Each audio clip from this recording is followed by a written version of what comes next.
this case kind of ties together a lot of the worst things that we've maybe ever talked about or listened to, right? Like you've got these vulnerable women, a lot of them, women who are mothers. We hear about children who lost their mothers when they were very young. They were horrifically murdered. It was a cold case for a very long time that seemingly was mismanaged or bungled by the police for decades. It was an embarrassment.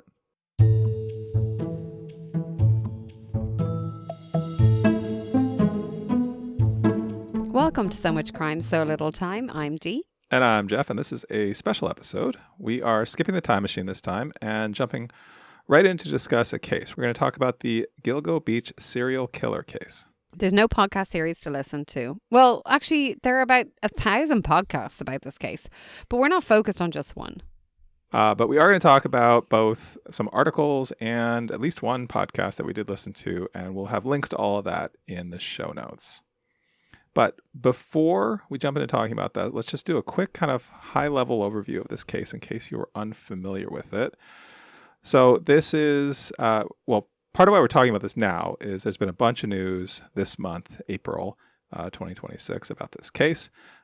This is a case that had been going on for decades out in Long Island in New York. So it's about Rex Heuermann, who is a 62-year-old architect from Manhattan who lives in Massapequa Park. He was arrested back in 2023 in July, but on April 8th of 2026, he pleaded guilty to the murders of 7 women who he'd been accused of murdering, but then he also admitted to murdering an 8th who he was not actually, I think, formally charged with at the time.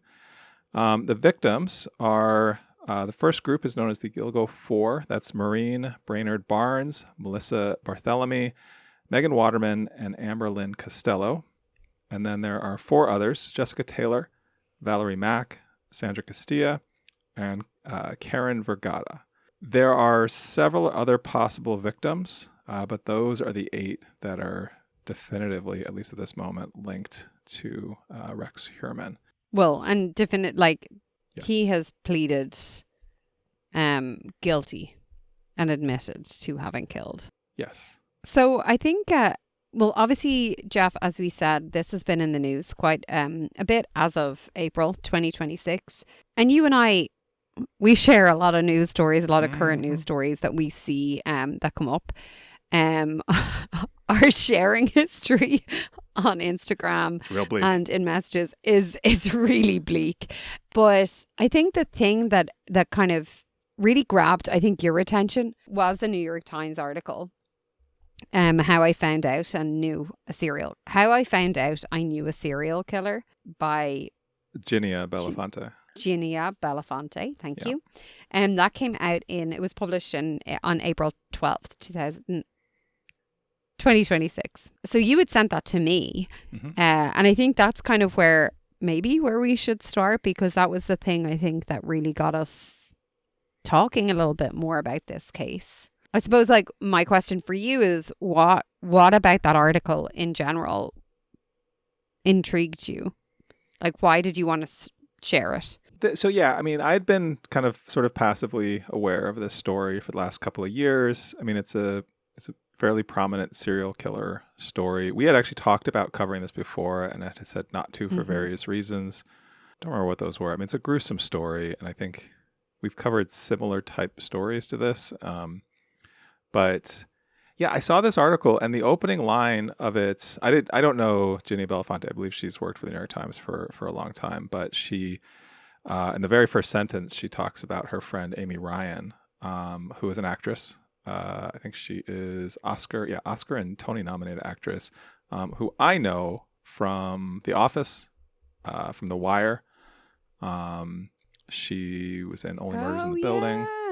She's been in a lot of movies, a lot of TV shows. But this article is about how both Ginia Bellafante, the author, and Amy Ryan, who are their friends, both knew Rex Heuermann. Because he was an architect working in New York, and he obviously, through his work, interacted with a lot of people, including these 2 folks. And so they had this sort of bizarre moment of like, when he was arrested in 2023, of like, we know that guy. He was in Amy Ryan's apartment at one point. Like, that was just interesting. It's just sort of like, I feel like it's sort of voyeuristic, interesting, of like, you know, you have an encounter with someone who turns out to be this horrific serial killer. But then the article kind of takes a turn that I thought was odd. She kind of pivots to talking about the jinx and about sort of true crime culture, while also sort of like dropping these details about like Rex Heuermann. And I don't know, like, we'll link to this article if you haven't seen it. I feel like it was trying to have it both ways, of sort of criticizing, like critiquing true crime, the genre, people sort of like latching on to like their kind of loose connection to some of these cases, while also doing that exact thing that it was sort of critical of. But is that the real point? You know, that last line, the real point, of course, is something else entirely. Is that not the whole point of like it? We all know, we've spoken about it so many times, Jeff, like the obsession with true crime is, I don't know, bonkers. Yeah. Can be really like toxic, can be harmful. Like, people get obsessed with it in a way that is not productive, and is that what you use the term voyeuristic? Like, there is an element of, oh God, that's horrible, tell me more of the gore and more of the details. And we see that with some of the podcasts that we've covered that are really popular. And I'm like, this is too much. But to me, this article was saying, people are so intrigued about this and they are really interested in it. And from what I read from it, like Ginia, I think it's Ginia. I don't know. Maybe I'm pronouncing it wrong. Is also interested in it, but is also trying to thread that line of, I'm interested in it from a certain extent. It's the line we constantly discuss threading. We don't want to cross it, and yet we're still intrigued. Well, one thing I want to do, if we can talk about kind of both things at the same time. One of the podcasts that we both listened to prepare for this is, which we'll also link to, is called Murder Sheet. And they had an episode just a couple weeks ago, or a couple days ago, on this case, right after Rex Heuermann pleaded guilty. Mm-hmm. And to me, that was one of those reminders of it was a podcast that made a very deliberate intention to be respectful of the victims. They were all named. They were all kind of given their space. There was discussion of how they've been maybe critical of some of the coverage, like the families of the victims, how they'd been critical of the coverage of this case. And I noticed, I went back to that article, and one of the things that article does is it mentions one of the victims, because Amy Ryan was actually in a Netflix movie from 2020 called Lost Girls, that was about the families of the victims in this case, which is legitimately, that was a wild connection or coincidence. Yeah, so Amy Ryan plays the mother of Shannon Gilbert, but that's the only victim that's named in this article. But what the article does instead is it names a whole bunch of serial killers, from like Ted Bundy to Ed Gein to like a bunch of them. And I feel like that's something we've also talked about here in the past, of being really critical of naming and glorifying and sort of mythologizing the criminals, the killers, especially like a serial killer. And she's doing that here, isn't it? Like she and maybe that's part of her point, I guess. Yes, I think it is. We've spoken about this so much. This whole idea of like giving the murderers a name, like, oh, it's this murderer, like the Golden State. What is it? The Golden State Killer? Golden State Killer, yeah. Like all of these like names, like is actually like, it's giving them, what's the word? Notoriety. Yeah. In a way, or even using their name. Like this is something that is known as an issue. I think that's her point within this, though, is like, they're the names that we're talking about. She's trying to cover a lot of ground with this one article, and like listing maybe the victims' names. I don't know. it just wouldn't have worked within this article itself. I don't know. I do think sometimes we talk about different podcasts. We talk about different crimes. Mm-hmm. I agree with you that it should be victim focused, but I think sometimes you want the journalistic approach. You want the podcast we listened to, Murder Sheet. Murder Sheet, yeah. You want like the Murder Sheet version of every single crime. And okay, the thing is, when we are dealing with a lot of true crime podcasts, that is not what everyone wants all of the time. And I think that has to come into play as well. Yeah, no, you're right. That's he said. I feel like we should get a counter. Like I should get a counter above my head that it's like I get to press something when it's like, or maybe you have to press something when it says you're right. I don't know. I'm trying to think of like how that would work. It would just go up in numbers. We should backfill that as well. I mean, you heard how much it like I struggle to say. Yeah, it pains you as well, which is I think makes it more fun. Yeah, I don't know. Like part of why this article also jumped out at me was she nails some details. Like it's an interestingly written article, and like one of the things is, and we don't have to go into all the details of this case, but there was this thing that jumped out at me when he was first arrested a few years ago, of how they eventually caught him, and it was this pizza box, and they found DNA on this like pizza box in a trash can in Manhattan, very much like our Sunnyvale friend, mm-hmm. Matt Hutchison.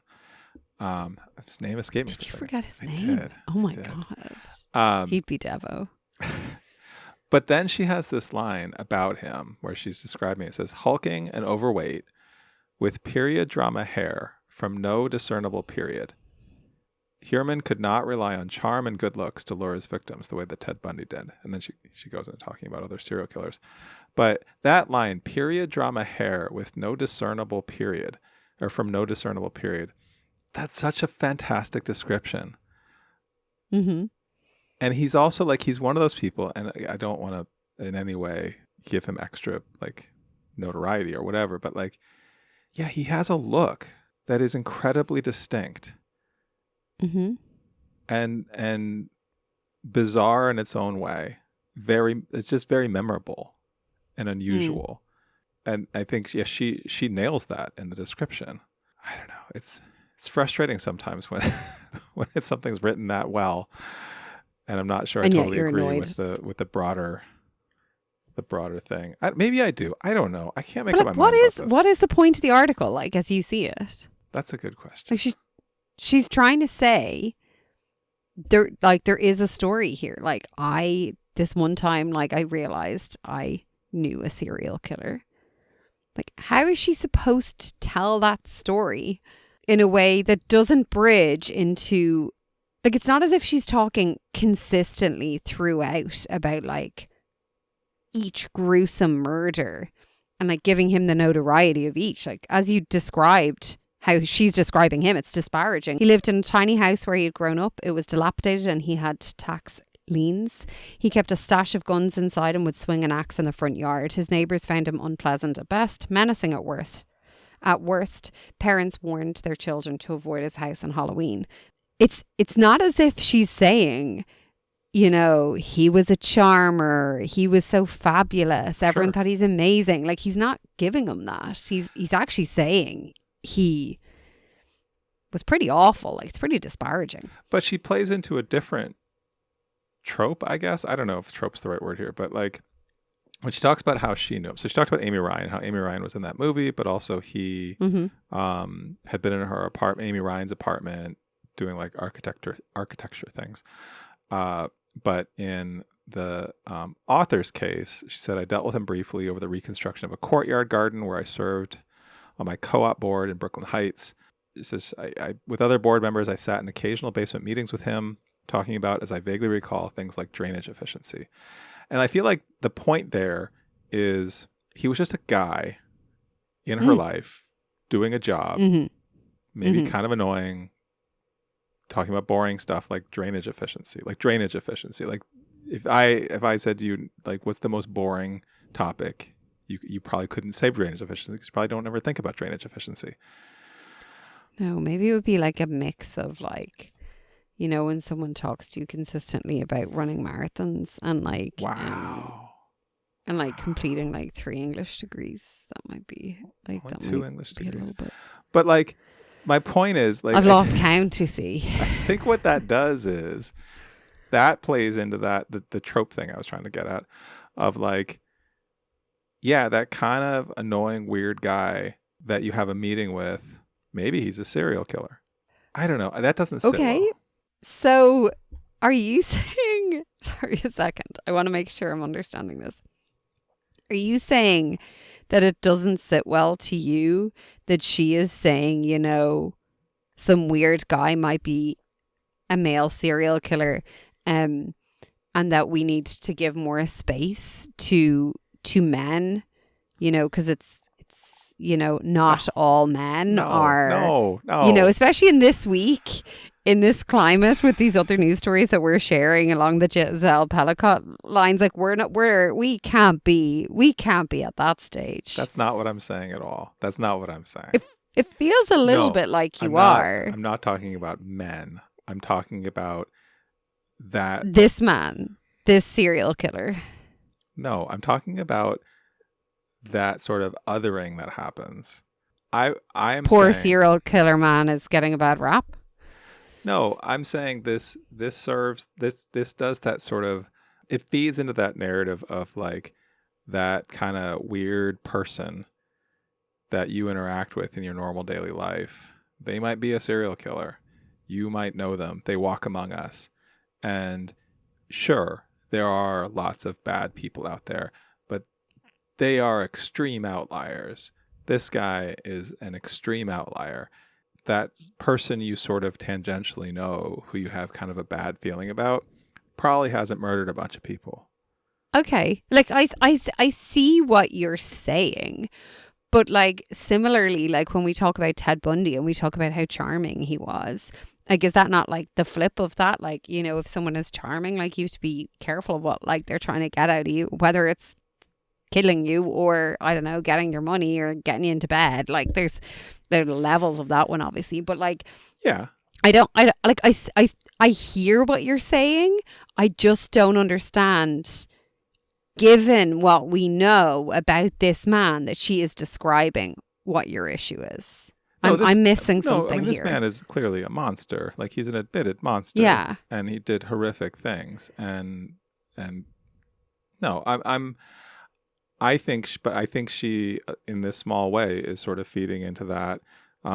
You should be suspicious of people who maybe are a little bit odd or different or annoying, or like, it's a small point. I don't know that it's a great point. I don't know this is my most powerful. No, I think it's a terrible point.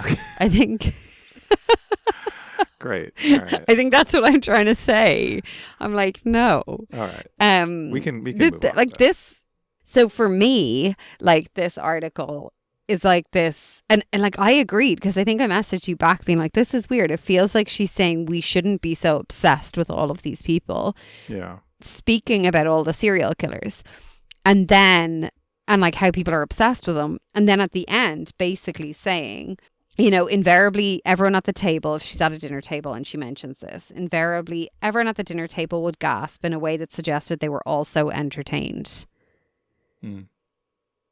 And then this is because blah, blah, blah. The real point, of course, is something else entirely. And it's like, that's the voyeurism. That's like the I don't know if addiction is the word to use here, but that's the craving of people. Like, people want to hear it. People want to be removed from it, but they want to hear it.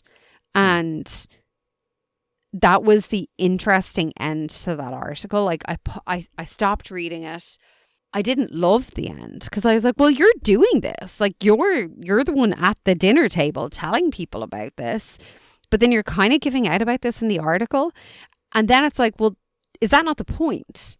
We can all sit here and say, you shouldn't be interested in this. We shouldn't be talking about, like, crimes like this, you know, going into this gruesome detail. But the thing is, people want to talk about it. People want to know. There's a control element, I think, that people want to know, so that maybe in a way, if I know, then it mightn't happen to me. I think there's layers to it for different people.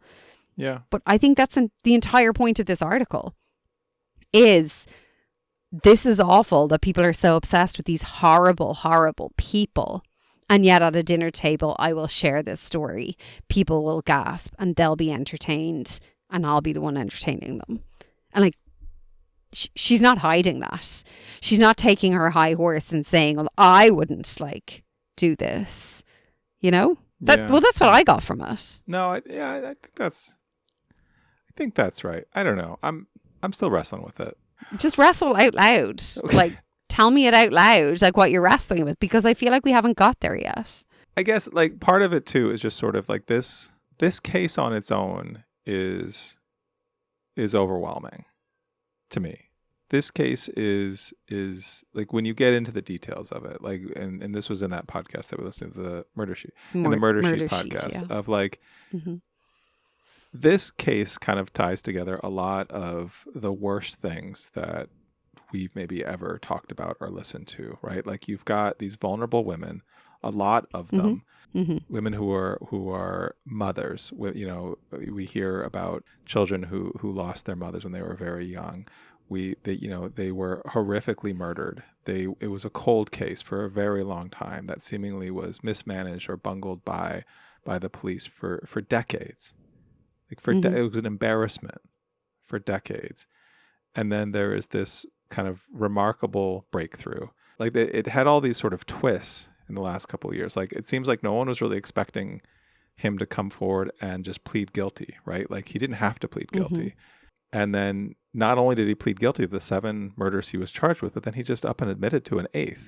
Like, why? And then even like the day we're recording this, or yesterday, this week as we're recording this, there was another story that came out that like details are just kind of flooding out on this story about how he actually committed all but one of these murders in his own house.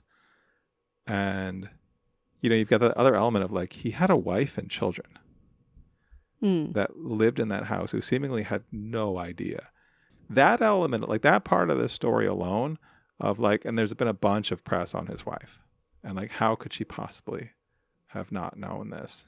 But to this point, at least. That's most annoying. Like, sorry. What? What is like, it? how could she not have known this? Like, he fucking murdered people. Like, let's not like hold her accountable for this. Well, and then one thing I wanted to ask you about was, so there's this Netflix, is it Netflix documentary that the family, his family, is getting paid for, that was fairly controversial because like there's money going to Rex Heuermann's family, which feels gross. But also like, they're not the criminals here. They're not the victims. Yeah. I don't know. How do you feel about that? And there goes like another line that I think is extremely difficult when we're talking about cases like this. I think people often say, you know, the murderer's family, like they shouldn't be held accountable. But if there's money changing hands, let's make sure it goes to the victims' families. But then it's like, well, his family are victims in this situation. They are not murder victims. That's not what I'm trying to say. But like, from everything we know, they did nothing wrong here. Right. Yeah. And I don't actually know the Netflix. I hadn't read about the next Netflix documentary, but again, it goes back to like people wanting to hear from their side. Like in the case of the Jason Corbett case. I mean, that, like, even the fact that it was called A Deadly American Marriage, the Netflix documentary, like, Molly Martins was on that. Her dad was on that. Like, they were interviewed for that. So, I don't know. They were actually charged at one point with his murder. Yeah, I don't think there's a good... It's a part of this true crime industry that just is gonna always kind of feel a little bit gross. But like, if you're gonna tell the story, I guess you want you want those sources as close to the story as you can get. And like, that's the stuff that I think you're naturally curious about. Like these people. But also the intriguing or maybe most unique side of it is like hearing from someone who apparently knew this person.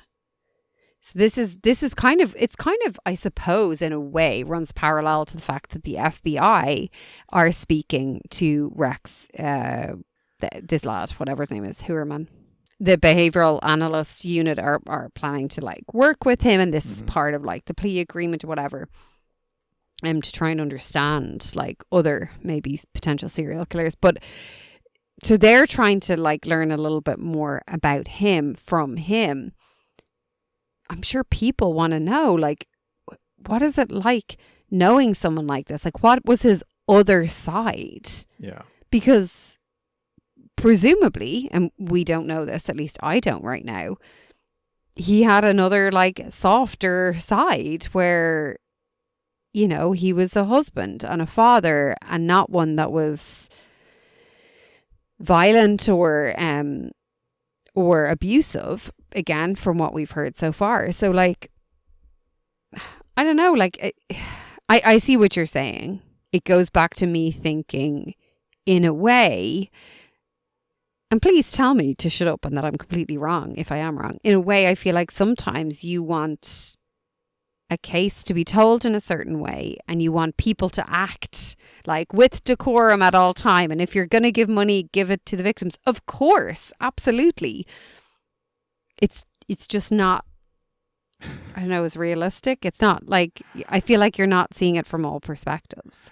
No, that's fair. No, yeah, sometimes like I want things to be in neat and tidy boxes when things are just messier than that.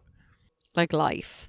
Sure. No, I mean, we were talking recently about this book that's written in a series of letters by a woman who writes letters because she, like, it allows her to sort of compartmentalize her thoughts, and it's easier than having like live conversations. And definitely relate a little bit to that of like, wow, that like I get the appeal of that for sure. The sort of the cleanness of the one-sided conversation. And the curation, the ability to take time to curate your mind. Sure. As opposed to just, you know, verbal diarrhea and like, we'll see what happens there, which is, you know, things you that's learn. why this podcast works so well. Things you learn in a poetry program, Dee, when you're studying the craft of poetry. Wouldn't know. We'll never know. I don't know. We could switch this to a poetry podcast at any moment. I mean, whenever you feel like we should stop recording this podcast, I think you should start trying to teach me poetry, and then we'll go from there. Okay. I'll just like fade into the background, be like, oh no, my camera's gone. Well, I did want to ask you, so we've talked a lot about the New York Times article, but we also listen to this Murder Sheet podcast. We talked a little bit about that, but any other thoughts that you had about that podcast? And I mean, this is the first time you've heard that, or is it not the first time you've heard that podcast? No, it was the first time I heard it. And I'm actually, I fucking hate myself sometimes because I just say the same thing over and over again. The one episode podcast, the one thing I find difficult when we discuss them, and I know we're not discussing the podcast episode ad nauseum here, but I feel like I need to listen to more of them to see what was said there. Was it like a pattern? Is that how they approach everything? Like I haven't listened to any other episodes in it. So I would need to like kind of do that a little bit more. But in terms of this story, yeah, there was a few things that it just questions it brought to mind for me. I thought there was some interesting elements. For me, there was too much reading. A lot of reading. That's fair. She did a lot of reading, and like I get that Anya she's trying to stick to the and I just that just like I prefer like the back and forth conversation. You never want a conversation to be too one-sided, do you, Jeff? Well, if I can get a word in. What I liked so it's Anya Kane, I think is her name. So she was a reporter. Anya, yeah. And then the other person is Kevin Greenlee, who was an attorney. And I think when they did just sort of chat, Like they're different perspectives, they're different backgrounds. Like she was able to ask him like legal questions, and she obviously had her like reporting skills, and like they brought different things to it, which I appreciated. I agree. Like we've listened to quite a few podcasts that are sort of steeped in reading, and every time I hear them, I think, oh, we need to do less reading on this podcast. And we don't do a lot of reading on this podcast, but every time I hear it, I think like, oh yeah, no, I don't want to listen to that. No. Yeah. But when they did actually talk to each other, I thought those were the best moments by far. I wanted more of that. I did have a question though, and I was wondering, I actually meant to look it up before, but I didn't. So like, let's just discuss it now, I suppose. Anya Kane said that if, one of they were talking a little bit about how the families felt about the plea deal, and like that was something I hadn't heard before, where the families go up and they have to say, if they accept the plea deal or not. And also, a lot of them accepted it, or all of them, I can't remember, on behalf of the victims, like their daughter or their mother or whatever. Right. That was so, they were just reading it, and I felt like that was so emotional. But one thing that Anya Kane said was that, okay, so because he took a plea deal, then this is over. But with a case, like if the case went forward, and even if he had been found guilty, it could have appeals, etc. And that could, like, it could be messier and go on for longer. And then I was like, is this true? Like, if you were to plead guilty, can't you appeal things? Like, can't you say, it was forced? And then I was trying to think back actually to, because I know it's happened in a few of the cases we've covered, and I feel like it's just harder because you can't go through a normal appeals process. You have to go through this like different process, and maybe it's just much less likely. I think that's right. I did look this up because I also, that sort of jumped out at me. And yeah, so if you get convicted, you can definitely appeal. Like you have like and I feel like people almost always do. But from what I read, and speaking as someone who did not go to law school, if you do plead guilty, you can still appeal, but it is much, much more difficult. And so, yeah, the podcast presented it as like how it really changes the dynamic for the families of the victims here in like mostly good ways. I think like it's a mixed bag, because if it had gone to trial, they would have had to sort of relive the horrificness of this case, but they also would have like found out more in a way, right? Things that would have come out at the trial. But then, yeah, like it focused more on like that. It would have gone through years of appeals, like potentially because of like some legal, like we've heard this so many times, because like something gets screwed up somewhere in the trial, suddenly gets off, and a conviction can get thrown out, which theoretically now, I mean, his sentencing will happen in I don't know, later this year, but presumably he'll just be in prison for the rest of his life with no real chance of getting out. Whereas, yeah, if it had gone to trial, I mean, first of all, he could have been found not guilty, I suppose, although it seems unlikely, but hard to imagine. It's possible. Yeah. I mean, we've heard about that for sure.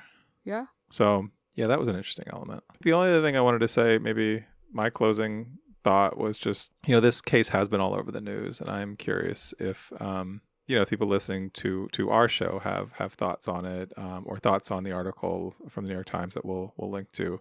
Definitely want to hear people's feedback. Also curious if people think we should keep covering this story or stories like this. I think this, like I said, this is something we've debated covering.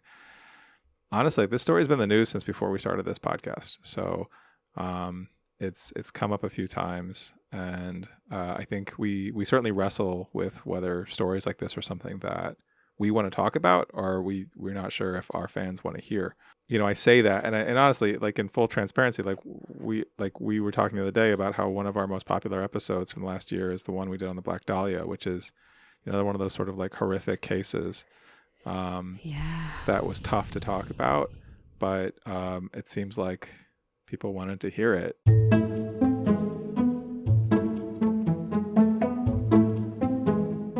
leave us a comment, send us an email. Our email is in the notes. Also, you can send us comments on Instagram, or we're on TikTok, we're on YouTube, we're on all the places. Those links are in the notes of the show.